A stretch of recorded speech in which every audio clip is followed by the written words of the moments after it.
barakoze kutuzanira ubutumwa, barakoze no kwihanganira iby'ubutumwa. Batanguye igikorwa kigoye, batanguye igikorwa bitoroshe, batanguye igikorwa mu bihe bigoye cyane. Abenshi barahuye n'inzara ikomeye, bamwe barariye n'icanda, baduze imisozi miremire, ibirato byabahereyeko. Muri bo benshi nta mpuzu bagira, baratizanije ipantaro, baratizanije ishati, ahandi kenshi byarabagoye cyane. Byari ibihe bitoroshe, ubutumwa ntibwari bwashike, abantu basenga imana zitarizo, bahuye n'ibisigo bikomeye, bagwanye intambara zitoroshe, bakoze mu gihe kigoye cyane. Mumfashe mwese twiyumvire ibikorwa badukorera, ibikorwa bakoze biteye ubwoba. Igihe bakozemo nticyari cyoroshe, bararaye mu mashamba kenshi, barabuze ibyo baryamako nta byahari, nta nzu bagira. Mwibuke mu musengero, ibintu ntibyari byoroshe, ariko barakomeje barihangana, baragwanye intambara zikomeye. Mu butumwa ntibyari biboroheye kubwira abantu ibyo kwizera, bari basanzwe bizeye ibindi bintu. Ibyo bintu ntibyari byoroshe. Ukwihangana kwabo baronkeye agakiza, ukwihangana kwabo kwatumye mwese muboneka. Niwibaza igihe cyo musegeri, mbega wewe na jewe twari hehe? Bamwe itabi ryari ryarabishe, bamwe urumogi rwari rwarabishe, ubusambanyi bwo ntibuvugwa, inzoga zozo ntitwozivuga. Mwibuke iyo bwavuye, mwibuke iyo twavuye. Ariko uyu munsi turafise ivyizigiro,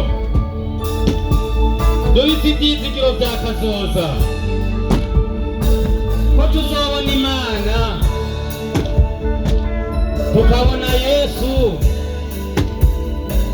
tukitegereza inkovu z'imambo ziwe. Mbega wewe wari iki canke joho nari iki? Nishimwe duhaye abavyeyi bacu, mwarakoze kwihangana, mwarakoze kurwana intambara z'agakiza. Ibikorwa byanyu byaduhaye agakiza twese. Mumfashe mwese ngo Imana ibahezagire.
Amen.